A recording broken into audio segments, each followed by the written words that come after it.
Hi, I'm Owen from Rask Australia. Thanks for tuning in to the Rask Network. Before we get into today's show, there are a few things we have to go over. Firstly, what you're about to hear and see is limited to general information only. It's not personal financial advice like you'd get from a financial planner. Also, it's important to remember that past performance is not indicative of future performance. That means that anything that's happened in the past, or we say today, is not necessarily going to reflect what happens in the future. Lastly, please consider that any of the guests or myself are featuring on this program may have a financial interest in some of the products or shares mentioned. That's enough from me. I hope you enjoyed today's program. Josh, welcome to the show, mate. Thanks, Owen. Great to be here. Yeah, it's good to have you in the office to be able to do this in person. I did get a book sent in advance for those of you that are watching on the video, What Parents Want. And we're going to talk about investing and money management for families. In particular, we're going to talk about newer families and maybe some older families, as in parents and grandparents. Mm-hmm. I would encourage anyone to pick up a copy of the book. Where can they go to find it? At the moment, go to Amazon, Kindle, also go in readings bookstores in Melbourne and coming to a few other bookstores. But yeah, probably the easiest way is jump on Amazon. Yeah, great. I'll put a link in the show notes to all of that. Mate, before we get to you, why did you want to write a book? Yeah, good question. Probably one of the biggest drivers was just to try and help a greater number of people. I think in the financial advice industry, just with the sort of regulations and compliance and so forth involved with providing personalised advice, you can only really sort of service a certain number of clients. Whereas with a book, you can really put it out there to a broader audience at a really low price point. So that was the main driver, just wanting to give more people insights and tips that will help them get better financial and lifestyle outcomes and get it out to the world. Yeah, for sure. I actually was reading the book on a flight back. I think I was on the way back from Sydney. And one of the things that struck me in the book was basically, and this is something we've spoken about on the show before, briefly, which is when you have mixed families, and you're very candid and very honest about your story in here, running a business, bringing the family unit together. And you're uniquely placed because you are a business owner, but you're also a financial advisor, right? So can you tell us a little bit about yourself and maybe talk to some of that stuff which was covered in the book? Yeah, sure. Well, in a nutshell, grew up in country Victoria, moved to Melbourne for university, and have essentially been studying or working in the sort of financial advice, wealth management industry for about 20 years. Mm-hmm. So now pretty much exactly half my life. Turned 40 a couple of weeks ago. Happy birthday. Thanks, mate. And in terms of my personal situation, went through a divorce about 6 years ago. And obviously a fair bit of learning comes with that in terms of, the legal processes and obviously that just at a personal level, readjusting your life, etc. Moved through that and then repartnered, and my partner's got 2 kids as well. So we're now sort of that Brady bunch set up with 4 kids between us. A lot of learnings come from that, but a lot of positive as well in terms of just reevaluating how that busy stage of life with running a business and having young kids, learning new ways to manage that more effectively. As I said, not just financially, but in terms of the life you want to create for yourself, your partner and your kids, and ultimately, what does success actually look like for you, and getting real clarity on that, and then making sure you're directing your time, energy and money towards those things. So through life experience and then the work experience of being a business owner, being a financial advisor, and having worked with hundreds of other families as well as clients, you definitely do start to see a lot of commonality in the things people are trying to achieve. But I think sometimes we all get caught up in thinking there is some secret, way of achieving success or the right outcomes. But I can definitely say, having worked with hundreds of families, that you can really narrow it down to 5 or 6 very common goals that people have.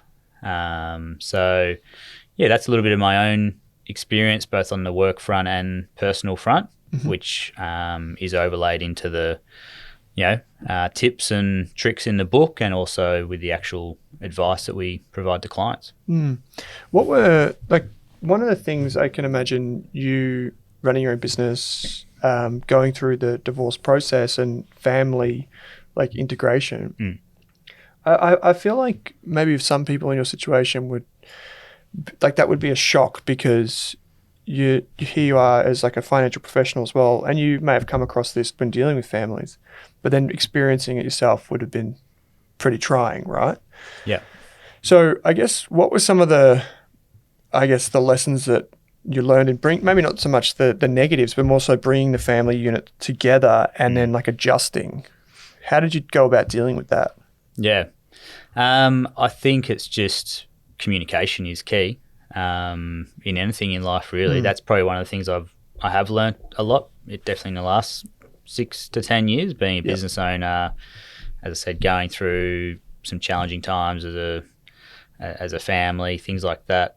Just the importance of being inclusive of everyone's needs, thoughts, and having good proactive conversations about that. And I think as well that relates to money in the sense that, you know, money often is one of the things that can create struggles in a relationship if people have got different views on money or, you know, one person's a spender or a saver. I talk about that in the book as well. How do you create harmony in the relationship and household around money and what you're actually trying to achieve with your finances is important. So, yeah, definitely just the open communication, having the awareness for your partner or other family members and making sure that everyone's wishes are considered, and then nothing's ever going to be perfect, but trying to find that balancing point that works well for everyone is vital. But often those conversations aren't had, and that's in many cases the sorts of conversations we're having as advisors with people is giving them an environment and I guess almost a facilitator of those conversations in a way where it doesn't feel like an interrogation, but it's actually just asking the right questions and giving space for everyone to talk through what they're wanting and needing. And I talk in the book about a concept I call wealth parties, and that's the concept that for most people, they don't think, oh, Saturday night, I can't wait to get my budget out and do my tax return. You know, it's not something that necessarily excites people. So I, came up with the hashtag make finances fun. So why can't it be a positive thing, especially if you make it less about the money and more about what the money can create and give you and your family? So a wealth party is this concept that you might go out to a nice restaurant, but some of that conversation could be about, well, what are the things we're wanting to achieve and how are we going to do it? Or you could stay at home, put on your favourite music, pour a glass of wine or whatever it is you enjoy, maybe even get dressed up, order some nice food, you know, make it enjoyable.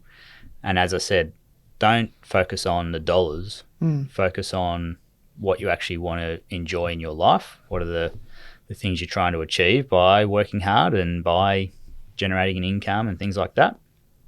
And it just completely changes the conversation and mindset people might have about the topic and brings the people of the relationship together with a sort of a united set of goals to work towards. No, I like that. Just making an occasion of it too. It's a good excuse, right? Particularly, I'm imagining if one partner is less inclined to talk about money, it may be the biscuit that gets them over the line. We're going to talk about a few different strategies for younger parents or newer parents and grandparents, older parents. And it's just a really simple way to kind of identify with some of the struggles or some of the concerns or hopes that people have at certain stages of their life. And you mentioned this, I think you said you've got 4 kids between 5 and 14, is that right? Yeah. 14 in a few weeks. Yeah, right. Okay. So there's a lot going on. Like they're at a stage where they want to learn about things as well. They're asking questions and discovering how the world works beyond themselves. And new parents are also discovering how the world works a lot of the time. Like I speak to a lot of people who, you know, they may have never invested, but all of a sudden they're thinking, well, kids, now it's time to, you know, roll up my sleeves and actually get started on this program of generating wealth and providing for my family. So when it comes to that stage of life, what are some of the ways people can start to prepare and plan and action some of these strategies? Yeah, for sure. Well, the first thing is actually prioritizing some time and energy into it. As I said, it's just not something people put enough time and effort into. And anything in life that you're not giving enough attention won't get optimum results. So I think that's step one, is more of a motivational comment of if you want better outcomes with your finances and what money can then provide to you, then you've got to actually put some time and effort into it. For sure. I always say to people, you don't go to the gym once and then think you're going to be fit for the rest of your life. You've got to continue to exercise and look after yourself. And it's the same with money. It's an ongoing process and need to put some ongoing time and effort into it. But when doing that, and especially when starting out with that, you need to have clarity over where you're trying to take things. So, and you want it to be a reasonably succinct set of goals that are prioritized. So what I say to people is what, when, how much. What things do you want? When do you want them by? And how much are they? How much financial resources are required to achieve them? So, to use an example for myself at the moment, we're renovating our kitchen. So that's a thing we want, costs X, and we're actually probably going to do it next week through the planning process. We also then want to maybe put in a pool and do some work to our yard. All right, when, how much, etc. So there's some sort of lifestyle elements. And then a more financial example is having just turned 40, you start to reflect a little bit more on some of these milestones. So I can access, like most people, my superannuation around age 60. So what I've done is set up an investment that I'll be able to access at age 50 outside of super without having to meet all those rules of accessing super. And I've got a goal and a regular investment plan in place to hit a certain number by that age. So that I've given myself choices and options. So they're just a couple of examples of things I want. I know when I want them and I know how much is going to be required. So that's where people should start, because once you've got the clarity of the goals and the quantum of the goals, that's when you can kind of backfill from there and start putting strategies in place around what actions are required to hit those things. But just as importantly, you're taking away the noise of the stuff that doesn't matter. You might start out with a list of 10 things and then think, hang on a minute, no, I actually really only need or want 6 of them. And that gives you a real purpose and clearer way to move towards it. I always talk about kind of putting the blinkers on and just blocking out the noise, blocking out the distraction, especially in this day and age and world. Don't worry about what your neighbour's saying or your colleague's saying or what the news is saying. What is it that you're working towards, and what's required to hit those things that are going to give you the highest payoff and happiness. I like that. There's so much noise, as you said, these days. It's on your phone, it's everywhere. So you mentioned there that you would be targeting something that maybe pays off for you at 50, like some sort of event, some financial liquidation event or something like that. And we just was talking about insurance bonds. So is that is that what you're talking about? For me, it is. And obviously I'm just using it as an example. Yeah. Can you explain what they are for people that don't know much about them? Yeah, I think they are an area where there's not a lot of awareness of how they work, the fact that they exist. But essentially it's a way of investing through a structure that's governed by the Life Insurance Act, but it's not an insurance product. It's actually an investment product. And the main benefits of them are that you can start investing with, a small or a large amount, and you can keep adding to it each year. But the biggest benefit of using something like that instead of just investing in your own name is the after-tax outcomes that can be achieved. So there's a few ways that's generated. First of all is the tax environment, the income tax environment that the legislation around that provides, so lower tax rates than marginal tax rates on the income. You've then got the benefit that depending on which product you use, the way they handle the internal portfolio management can create some much better after-tax returns as well. But the one that's really beneficial is if you hold the bond for 10 years or more, when you then redeem anything, you don't pay any capital gains tax. So if you factor in all those different elements of having a regular investment plan that's generating returns, low income tax, more effectively managed internal portfolio management, and then no CGT, then the overall after-tax returns could be significantly higher, especially for someone who might be on the higher marginal tax rates. So that's where the benefit can come. It's also got a lot of flexibility around potential like future event transfer. So say if you want to pass it to a child at a certain age or life event or things like that. So that's some of the main benefits. Historically, we probably used them a lot more for parents who are wanting to save in advance for private school fees. But now we're seeing a lot more uses just for general investment purposes and wealth accumulation, as well as potential sort of intergenerational wealth transfer and things like that. Yeah, so being quite familiar with them. So just to clarify or summarize, the insurance bond is taxed separately. So it's kind of like, it's like super in a way in that money is put somewhere that is not in your taxable name, but it pays tax at its own rate. So it can have favourable advantages for people who are on a higher marginal tax rate. And then you can contribute a certain amount every year without breaking that rule of the tax-free 10-year rule. But if you do break that rule, then it resets. So you have to be mindful of it. There are rules around that. I had some experience with them in the past. So you could use this as you are. So this could be a strategy for younger parents and family units, but it could also be an option for older folks that are using it as well. How would it differ for, say, stereotypical grandparents? Yeah, I think that's where, well, the private school fees one is still relevant. There's a very high percentage of private school fees are paid by grandparents. So rather than maybe just paying them when they fall due, if they've got a bit of foresight, to say, all right, well, I know that grandchild was born last year and they're going to go to secondary private schooling, then they've probably got roughly a 12-year runway there. So that's one opportunity. But separate to that, I think the estate planning opportunity with the bonds is a really good one as well. So any funds held in an investment bond is a non-estate asset, so it doesn't fall into someone's will.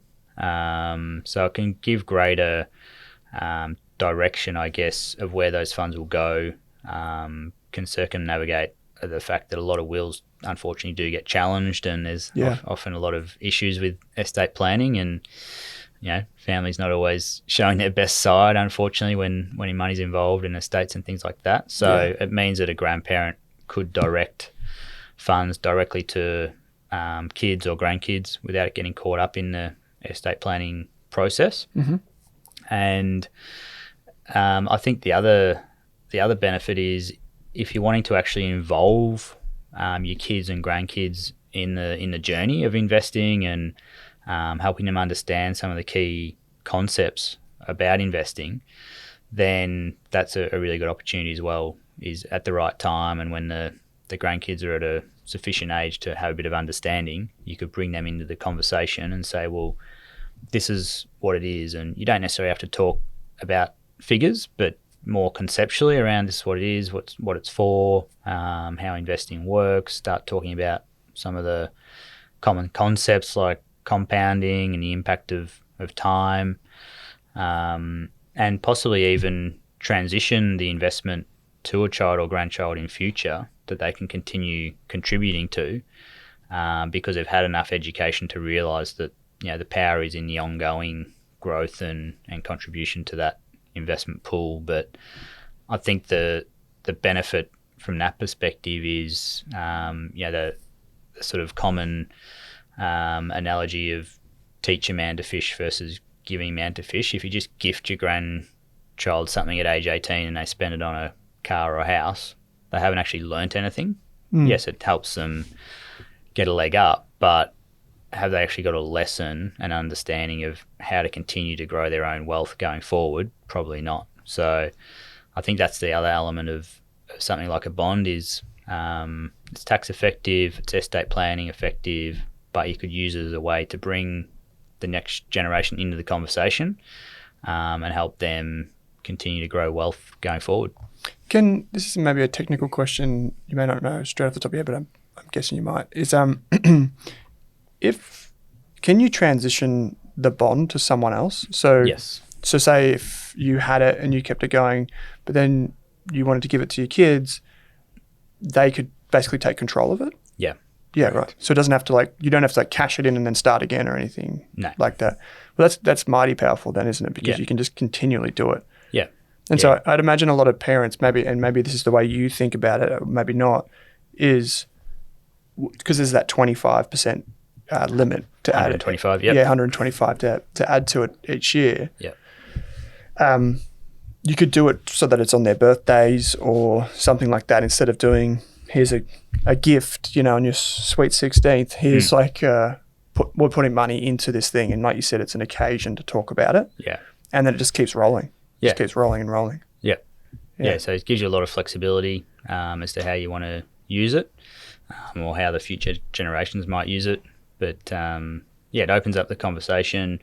I'm even finding, not that I talk about it a lot at home, but just little things are coming up with, particularly my partner's kids who are a little bit older. Mm-hmm. One of them we like, oh, you just made more money sitting on the couch on your phone than I've made in my whole life. Like little comments, like having a joke and stuff. I'm like, yeah, probably, but what do you want to know about it? Yeah. What do you want to learn? So he's showing a little bit of interest, and I think look to set something like that up with them is a good one as well. So they might only have very small amounts of money when they get their first part-time job or something like that. But it's not so much about the amount, it's more about the habits, the lessons, the education, building in those habits for the long term, so that when their incomes do grow, they've got the knowledge that they understand the power of investing regularly for long periods of time. And in today's generations, probably especially anyone, say my age and below, there is that real desire for things like passive income streams and being able to earn income without having to work and things like that. But you can only achieve that if you actually build up the capital base to start with. And if we can teach our kids and grandkids how to do that, then we're giving them a lifelong sort of education and gift. And more importantly, they're able to put themselves in a position at a much younger stage of life where they'll have far greater choice and flexibility around what they do with their money, how much they have to work, things like that. In your opinion, what are some of the downsides that people should consider about bonds before maybe when they're thinking about it? Probably just being aware that there is that, with the capital gains tax side, there is that rule around, so from 8 years onwards, you get a capital gains tax benefit. So 8 and 9, there's a benefit. 10, there's no capital gains tax. So just being aware of that if you do think you're going to pull it out before then you won't get that benefit. But that's not necessarily a reason not to do it. You've got that 125% rule, so you can only add up to 125% this year compared to the amount you put in the prior year. So if you put in $1,000 this year, next year you could do $1,250. Exactly. Yeah. But you can set up multiple bonds if that's the problem, but just a little bit less flexibility. Most of the product providers, there's pretty broad investment menus, so no major restrictions on that, but there would be other places where you're going to have a broader investment menu. Yep. That'd be a couple of examples, but overall, nothing huge to deter people from it, especially if they've potentially got that higher income tax reason to do it, or maybe the estate planning driver of how they can pass money down to different generations with greater control. How about, and you would have come across these quite a few times, is that education bonds, which is, as far as I know, from a regulatory perspective, very similar, but they're kind of, the use case seems to be a little bit different. Yeah, it is, and there's a couple of different providers out now as well where maybe some of the tax opportunities are even greater depending on how you structure it and things like that. But yeah, it's probably going into an area where you do need to have that greater depth of discussion to understand the client's situation. Yeah. It's a little bit more complex Yeah, I to remember get your head around. looking at some of the, 'cause obviously, disclosures and PDSs and all that sort of stuff. I remember looking at some of them and the rules of what can and can't be paid for with one. Yeah. And some people miss the boat on what could be paid for, then realise they've got this money that they can't spend on that thing anymore. So a bit more record keeping required. Yeah. So again, definitely worthwhile for people, but bit more complexity to those ones. Yeah. There are a couple of other things here that we want to talk about. One of those is for the newer parents. We are generalizing here when we suggest that they're younger, say. But one of those things is using debt. We're taught from a young age that debt equals bad, right? But that's not the case for everything, or at least that's what I'm hoping you'll say. Yeah. So how do you think about that for parents and for family units? Yeah, for sure. Well, you might recall the old Clint Eastwood movie series called The Good, the Bad and the Ugly. Yeah. I did a little bit of a take on that in my book. I think it was the ugly, the good and the bad, maybe around the other way. But basically what I spoke about there was debt can be bad if it's at a situation where it's what I call ugly debt. So basically that's where you're lying awake at night. You're fearful, you're at risk, you've overextended yourself. Interest rates are obviously now rising, something that essentially we hadn't seen for 40 years. Like, yes, they have gone up in 40 years, but it's been a downward trend overall. That's where you've taken on too much debt. You haven't factored in the potential of rising rates, rising costs, haven't built in a buffer if you've lost your job or income or circumstances changed. And you're actually, you are putting yourself at high stress and pressure, and you may be forced to sell an asset or something that you don't want to. So that's ugly debt, and that's the place you definitely don't want to go to. So if you're using debt for any purpose, whether it's for lifestyle reasons like buying a home or investment purposes, you've got to make sure that your loan to value ratio, so the amount of debt compared to the equity value of your assets, isn't too high. And you also need to make sure you've got appropriate things in place like a stable income to repay the debt, things like income protection insurance in case something went wrong, so that you can continue the strategy and not be a forced seller of any assets. You've then got what we call bad debt, and that is debt that you can't claim any tax deductions for, so things like borrowing for a car or putting a holiday on a credit card, even buying a home. You can't claim the costs of the interest and the cost of the home itself, such as maintenance and rates and insurance in your tax return. So that's an area where you probably don't want to have too much debt if you can avoid it. But of course, we do all have lifestyle goals. But obviously recommend against putting things like holidays and clothes and cars on credit cards or borrowing too heavily for them. With cars, obviously it's pretty common for business owners maybe to finance that through a business. That's a little bit different, but avoiding bad debt is preferred.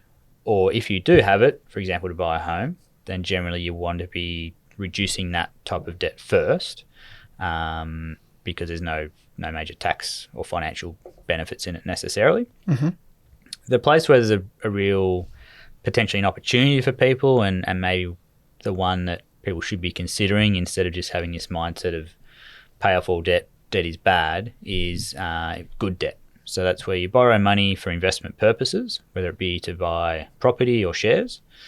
You then invest that money, so you've got a greater investment pool because you didn't have that money available yourself. All the costs associated with that loan are tax deductible, so typically it's probably more effective for people on higher tax rates, higher incomes. But the aim there is obviously to generate a return through income and or capital growth that is greater than the cost of the finance. So if, for example, you're borrowing now at, say, around 4 or 5%, then can you go and invest that money at something that will generate a greater return than that? You'll claim a tax deduction for the costs, and therefore you're essentially growing your wealth with someone else's money. So that's an area that can be an opportunity. Again, needs to be done in the right ways, and factoring in the individual circumstances. But to your initial question, not all debt is a bad thing, and used in the right way, it actually can be a helpful tool for growing wealth. Yeah.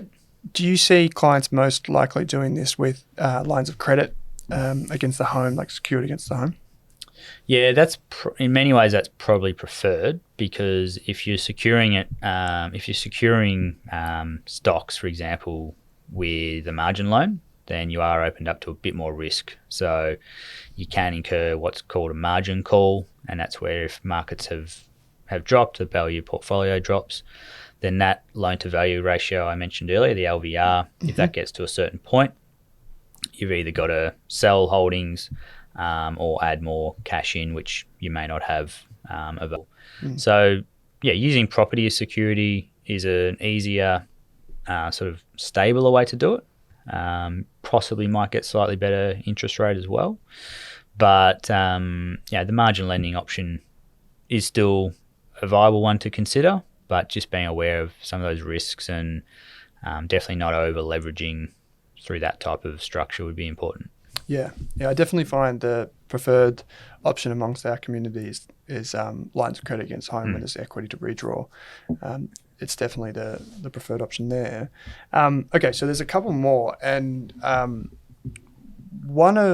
guess there's one more that I think this comes back to this idea of like when you get on a plane, they say put on your own mask and vest before you put it on your toddler, Yep. Which is like protecting your own assets before and becoming, in my instance, in my case, and what we see is like becoming financially literate. Like you can't teach someone else until you know the basics yourself, right? Yeah.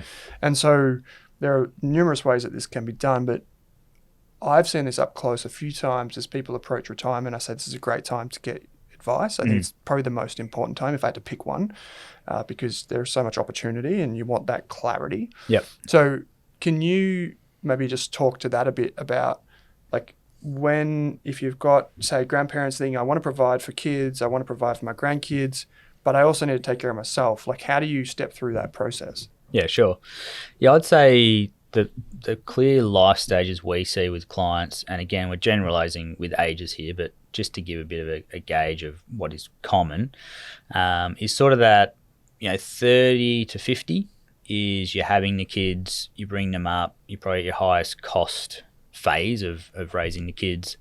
And obviously that might continue into 50s a bit as well. Then in the 50s, probably the mid 50s, depending on how desperate people are to retire early, people are starting to eye off, well, if I'm going to retire in my 60s, say, I've got between 5 and 15 years to put myself in the position I need and want to be in. So if we're focusing in a bit more on that kind of phase for this topic, what I find is people just don't know what they're going to need. They're not sure how much they might need in superannuation or in general. They're not sure how much they might be spending because they may be just starting to come out of that phase of maybe they have paid down the mortgage now. Maybe they have stopped paying the school fees and the kids are becoming a bit more independent and a bit less costly. So it's a big transition phase, particularly on the expense side. In many instances, they're probably also at their peak earning capacity at that point in time. So, yeah, talking through and envisaging where they're at now, but more importantly, again, when they think they might want to either retire or wind down. That's another thing I'm finding these days is people aren't necessarily wanting to just completely stop working.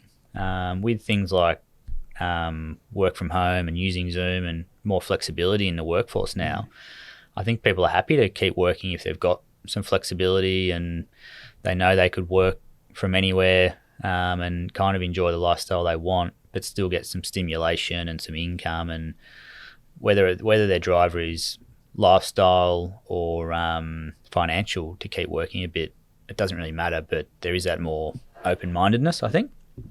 So it's just getting clear on what they think it might look like. And I was having the exact conversation with a client yesterday and starting to, they're probably 5 to 7 years out of when they might stop/wind it back and starting to plan for that now. And what we find is really helpful is for people to do some deeper analysis of the numbers and project forward their potential position in two ways. So the first one is, all right, let's say it's 7 years from now. Where are you going to need to be at in terms of your different investments and the sorts of income and outcomes they'll generate for you, so that if the income stops or reduces, you know that what you think you're going to want to spend is going to be covered. And then the second point is projecting that forward, say 30 years. Now, of course, the longer the projection, the less accurate it becomes. But if you use somewhat conservative numbers around potential returns and living costs and inflation and these sorts of things, then you actually can get it pretty accurate. And having now done this for about 20 years, I've seen some 20-year projections, and it is surprising. They are pretty good, like pretty accurate to the outcomes. So then you're putting yourself in a position now to give yourself a 7-year runway, for example, to really maximize your position, take action, put things in place, implement strategies to basically create that self-funded retirement with choices, not have to rely on things like government or age pension or anything like that. But you're also helping yourself see, all right, if I did do that, and if I then had the lifestyle I envisage and I actually genuinely want, and for 30 years beyond that, I'm confident that I'm going to outlast my money, essentially. So, I find that's a really valuable process for people to go through sort of in their 50s, definitely before 60. But the earlier in the 50s, the better, because if you've got a longer runway, you're giving yourself greater opportunity to maximise the outcome, but you're also giving yourself greater choice, because if you do it at 50, by 58 you might have hit your goal and you can retire or change then, versus having to keep maybe working longer because you did it a bit later on. Do you find, say, like if you had 10 clients do this, do you find, how many of them would you say are surprised positively by it? I'd say most, yeah. Yeah, right. The greater proportion. Because I've seen this happen up close. Like I've seen people go through this and and that you can. Some of them are just. I've seen some people cry when they do it. Well, that's the thing. Like I call it the "you are going to be okay" moment. Like it's when they see for themselves, oh, we're actually going all right here. Like this is good. Yeah. I think, as I said, especially if they have had kids, because they've been so busy and bogged down for 20 years in the mortgage and the cost of the kids and just crazy hecticness. They've never stopped to actually think and look at the numbers too much. So, and often people have, maybe done a pretty good job just almost by default of paying off the home or adding to super. Super obviously now having that sort of legislated contribution element is helping us all a lot, because a certain amount is going there no matter what. But obviously there's the tax advantages of putting more in there as well. So overall, I think most clients get a pretty good result from it. But of course it's pretty broad. You've got people with less money with higher spending patterns and living desires, and then you often have people with more money who have lower needs. So it's all horses for courses. For sure it is. Mate, if people wanted to, so we've got the book, which is available on Amazon, but if people wanted to get in contact with you at Prosper, where can they go to do that? Yeah, so our website's just prosperadvisory.com.au. Cool. So jump on there. And off the back of the book, I also have just set up social handles, which is at the Family Finance Guy on Facebook and Insta. Yeah, sweet. All right. Well, links will be in the show notes to all of that. But, mate, I really do appreciate you taking some time to come into the Big Smoke and to have a chat with me in the studio and talk through investing for families. If you do have any kids or you do want us to talk more about this and you want Josh back on the show, please write into me. You know where to find me. We get a lot of comments, mate, that come through. So I'm sure people will definitely follow up with that. And there was actually one comment recently from a listener who wrote in to talk about like mixed families and integration. Yeah, sure.